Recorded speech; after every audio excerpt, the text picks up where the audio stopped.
कैसे हैं आप सभी? बहुत दिनों से कोई वीडियो नहीं आया, क्योंकि इन दिनों जो करियर को लेकर के आपकी तकलीफ थी वह ग्रामर को लेकर नहीं थी। आपकी तकलीफ इस विषय को लेकर के थी कि 10th का रिजल्ट कब आएगा। तो गांव में कहते हैं ना, पंडित जी बताएं बियाह कब हुई। अब बियाह कब हुई उसी तरीके से इस बार हो गया था रिजल्ट कब हुई। खैर, जैसे तैसे रिजल्ट हो गया। जो रिजल्ट हम लोग ये सोच के चल रहे थे कि इस बार जल्दी आएगा, अप्रैल के लास्ट तक आ जाएगा, वह रिजल्ट आपका जुलाई में के दूसरे सप्ताह में आ जाता है। अब इसके बाद समस्या की शुरुआत होती है। 10th तक का जीवन बड़ा ही अच्छा होता है, एकदम सरल। Nursery, LKG, UKG, first, second, third, ऐसे ही करते करते आप 9th 10th कर जाते हैं। 10th पास करने के बाद आपके पास सबसे पहले समस्या आती है चुनाव की। चुनाव हमारा जो पूरा जीवन है, हमारा पूरा करियर इन छोटे छोटे चुनावों पर निर्भर करता है। अभी लिया गया निर्णय एक बीज के रोपने जैसा होगा, और आप जैसा बीज लगाएंगे और जहां पर लगाएंगे वो तय करेगा कि वह पौधा बनेगा या विशाल वट वृक्ष का निर्माण होगा। जीवन के इन छोटे छोटे निर्णयों से ही एक बड़े निर्णय का निर्माण होता है। बड़ी सफलता का की शुरुआत जो है वो छोटे प्रयासों से ही होती है। तो इसको हल्के में नहीं लिया जाए। और यहां आकर के सामान्यतः इस उम्र में जब बच्चे 10th पास कर जाते हैं, आज का वीडियो 10th के बच्चों को ही विशेष रूप से केंद्र में रख के बनाया गया है ताकि सभी लोग देख सकते हैं। तो सबसे पहले ये समस्या आती है इस टीनेज में कि आप जीवन में बहुत कम अनुभव होता है आपके पास निर्णय लेने का। सामान्यतः, विशेष परिस्थिति के लिए बात अलग हो सकती है, लेकिन सामान्यतः जो टीनेज के बच्चे होते हैं जिनकी उम्र 14, 15, 16 के आसपास है, 10th करते हैं, उन्हें निर्णय लेने का मौका नहीं मिलता और पहली बार वो जीवन में निर्णय लेना चाहते हैं। लेकिन वो निर्णय लेना चाह रहे हैं, लेकिन जीवन में जब आप बड़े होंगे तो आपको एक समझ आ जाएगी कि आप जीवन के अधिकांश निर्णय या कहिए 100% निर्णय आपको लगता तो है कि आप स्वयं लेते हैं, लेकिन वह समाज द्वारा प्रेरित होते हैं, समाज द्वारा कई बार आरोपित भी होते हैं।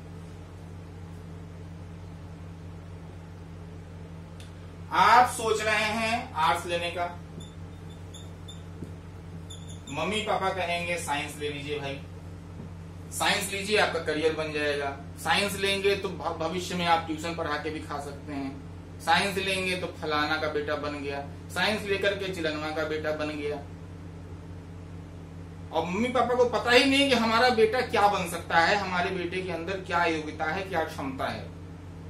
इस चीज की पड़ताल बहुत कम गार्जियन कर पाते हैं। कई बार इसमें सहयोग के लिए शिक्षक भी होते हैं, लेकिन सभी शिक्षक में कैरियर काउंसलर बनने की क्षमता नहीं होती। आज से 15-20 साल पहले जब मैं स्कूल के दिनों में था तो नवोदय विद्यालय समिति इस विषय पे बातचीत कर रही थी कि हर स्कूल में एक करियर काउंसलर की नियुक्ति की जाए, और शायद आज तक किसी करियर काउंसलर की नियुक्ति नहीं हो पाई है, और अगर हुई भी है तो मेरी जानकारी में नहीं। जबकि आप जब इतनी फैसिलिटी बच्चों को पढ़ाने के लिए खर्च कर रहे हैं, उन्हें किताब दे रहे हैं, टीचर दे रहे हैं, बिल्डिंग दे रहे हैं, स्कूल दे रहे हैं, और आप एक करियर काउंसलर नहीं दे पा रहे हैं, जो कि एक टीचर का पोस्ट हो सकता है, ऐसा टीचर जिसको जीवन का अनुभव है, जिसने विभिन्न फील्डों में एक्सपेरिमेंट किया है, जीवन के हर क्षेत्र में उसका बहाव रहा है या हर फील्ड में उसकी रुचि है। तो बच्चों के अंदर ये अभिरुचि पैदा होनी चाहिए कि आप आगे क्या चलकर लेना चाहते हैं। बहुत बच्चे 10th पास कर जाते हैं, उनको पता ही नहीं है। 10th पास अगर कर गए और आ गया 90%, और इनको नहीं पता होता 90% लाने वालों को कि क्या करना है। और बहुत बच्चे होते हैं वो लाते हैं 60%। इनको खूब पता होता है हमें जीवन में क्या करना है। तो जिनको नहीं पता है उनके लिए बहुत समस्या है, जिनको मालूम है उनका जीवन आसान। लेकिन आपका जो यह पहला निर्णय है, इसमें अब देखिएगा कैसे माँ बाप अपनी भूमिका निभाएंगे।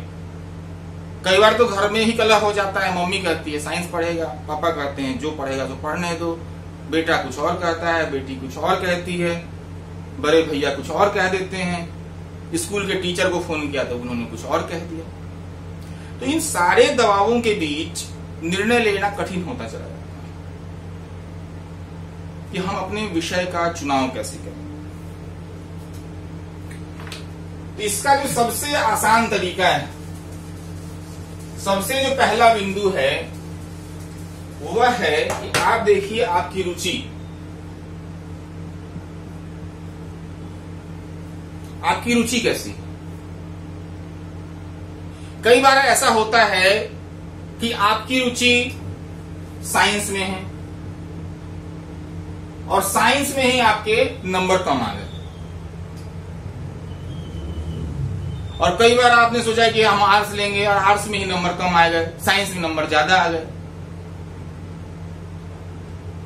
अब दुनिया सिर्फ रिजल्ट देखती है। जब आप सफल होते हैं तो रिजल्ट, तो रिपोर्ट कार्ड पे तो दिख रहा है कि बच्चा साइंस में 95 लाया है, लेकिन बच्चे की साइंस पढ़ने में रुचि नहीं, वो आर्ट्स पढ़ना चाह रहा है, आर्ट्स में उसकी रुचि। कुछ बच्चे होंगे जिनकी कॉमर्स में रुचि होगी। तो ये निर्णय, ये ध्यान रखिएगा कि ये निर्णय आपको स्वयं करना है। आपको स्वयं यह निर्णय करना है, क्योंकि जीवन में जब आप सफल होते हैं तो सभी लोग आपके साथ होते हैं, श्रेय लेते हैं। जब आपके 90% आएंगे, 95% आएंगे, तो पापा कहेंगे देख हमारा बेटा है, मम्मी कहेगी हमने इसको इतना खिलाया पिलाया तब जाकर के इतना रिजल्ट दिया है, 9 महीने पेट में पाला है ना। सभी लोग श्रेय लेते हैं, सगे संबंधी, शिक्षक भी। लेकिन जब कोई बच्चा असफल होता है, या मान लीजिए इस 10th का रिजल्ट आया होगा और सीबीएसई का जो रिजल्ट आया उसमें 91% बच्चे पास हैं, तो यानी कि 9% बच्चे फेल हैं। 9% बच्चे जो जिनका कंपार्ट आया या फेल कर गए, इनकी असफलता में श्रेय लेने के लिए क्या कोई शिक्षक खड़ा है इनके साथ? क्या कोई गार्जियन खड़ा है इनके साथ? बड़े भैया खड़े हैं या बड़ी दीदी खड़ी हैं? कोई नहीं खड़ा ना। आप अकेले होते हैं। जब ये जीवन की कटु सच्चाई है कि जब आप असफल होते हैं तो आप अकेले होते हैं, और जब आप सफल होते हैं तो सभी साथ आ जाएंगे, सभी श्रेय लेंगे, और दोस्त का तो कहना ही क्या है, पार्टी दे दे भाई। तो अब 10th का रिजल्ट में जो होना था वो हो गया। अब आगे की सोचनी, बीती ताही बिसारी दे आगे की सुधी ले। बीती बात पे विचार ही नहीं करना, लेकिन इस चीज को हमेशा याद रखना है कि हमारा फील्ड ऑफ इंटरेस्ट क्या है। बार बार मैं कह रहा हूं, फील्ड ऑफ इंटरेस्ट। आप अगर अपने फील्ड ऑफ इंटरेस्ट को छोड़ते हैं तो आप जीवन में कभी सफल नहीं हो सकते। कोई भी सब्जेक्ट खराब नहीं है, कोई भी सब्जेक्ट खराब नहीं है।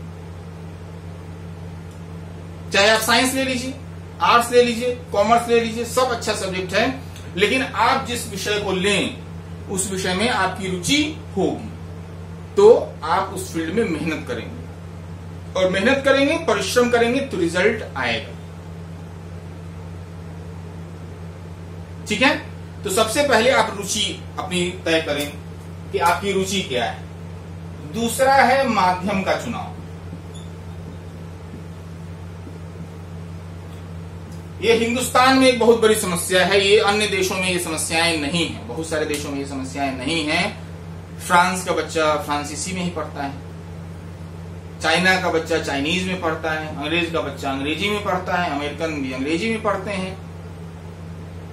हर देश की अपनी भाषा है और उस भाषा में वहां का समाज पढ़ता है। लेकिन हमारे देश में त्रिभाषा सूत्र लागू किया गया और इसका परिणाम ये हुआ है कि बच्चे 10th के बाद या आगे चल के उनकी गति किसी और विषय में है, किसी और माध्यम में है और वो पढ़ किसी और माध्यम में रहे हैं। तो ऐसा भी नहीं होना चाहिए। लेकिन आपकी अगर गति इंग्लिश माध्यम में ठीक ठाक है, इंग्लिश समझ लेते हैं, इंग्लिश पढ़ लेते हैं, तो आपको अंग्रेजी माध्यम में जाने में कोई बुराई नहीं है। आप अंग्रेजी के साथ जाइए। लेकिन अंग्रेजी में बिल्कुल भी गति नहीं है तो फिर अंग्रेजी माध्यम के साथ जाना न्याय संगत नहीं होगा, सही नहीं होगा। फिर मेरी सलाह ये होगी कि आप जिस माध्यम में भी कंफर्टेबल है, हिंदी माध्यम में कंफर्टेबल है तो हिंदी माध्यम के साथ जाइए, या आप किसी और भाषा भाषी हैं तो उस माध्यम के साथ आपको जाना चाहिए। देखा देखी में नहीं लेना है। कई बार बच्चे देखा देखी में, अरे वो इंग्लिश मीडियम ले रहा है, वो हिंदी मीडियम ले रहा है तो हिंदी मीडियम ले लेते हैं, क्योंकि करियर ऑप्शंस हर फील्ड में है, हर भाषा में है, हर माध्यम में है। बस आपको क्या करना है कि उसके पीक पे पहुंचना है। जैसे मैंने हिंदी पढ़ा तो हिंदी की समझ मेरी, जो मेरे समय के लोग थे उनसे मेरी बेहतर थी, इसलिए आसानी से हिंदी संबंधित जो भी एग्जाम आया, जिन भी एग्जाम को मैंने दिया, आसानी से उसको क्वालिफाई करते चले गए। तो अपने विषय पे मेरी, अगर मान लीजिए मैं ऐसा विषय ले लेता जिसमें मेरी रुचि ही नहीं होती और गार्जियन के दबाव में ले लिया, शिक्षक के दबाव में ले लिया, या शिक्षक के आग्रह पर ले लिया, और बाद में उसमें अगर रिजल्ट खराब होता है तो क्या गार्जियन और शिक्षक उसके लिए भागीदार होते? नहीं होते। इसलिए सबसे पहले अपनी रुचि और फिर उसके बाद अपना माध्यम तय कीजिए। और माध्यम और रुचि का जब निर्णय हो गया तो रुचि का निर्णय से आपको पता चल जाएगा कि आप आर्ट्स ले रहे हैं या साइंस ले रहे हैं या आप कॉमर्स, आप क्या ले रहे हैं। इसको तय करने के बाद हमें कमेंट करके बताइए कि आपने क्या लिया है। इसको तय करने के बाद फिर हम आगे की बातचीत करेंगे, अगले वीडियो में आपसे बात करेंगे, मुखातिब होंगे और आपकी समस्याओं को लेकर के बात करने का प्रयास करेंगे। इसके बाद 3 वीडियो और आने हैं, जिसमें एक में आर्ट्स को लेकर के बात की जाएगी, आर्ट्स में कौन कौन सब्जेक्ट्स हैं, उसमें की हिस्ट्री लिया जाए, क्या सब्जेक्ट कॉम्बिनेशन क्या सही रहेगा, उसको लेकर बात की जाएगी। फिर साइंस स्ट्रीम को लेकर के बात की जाएगी, फिर कॉमर्स स्ट्रीम को लेकर के बात की जाएगी, उसमें कौन सा स्ट्रीम लेना हमारे लिए सही होगा, अच्छा रहेगा, फायदेमंद रहेगा। इन सब विषयों को लेकर के बात करेंगे अगले वीडियो में। तब तक के लिए नमस्कार।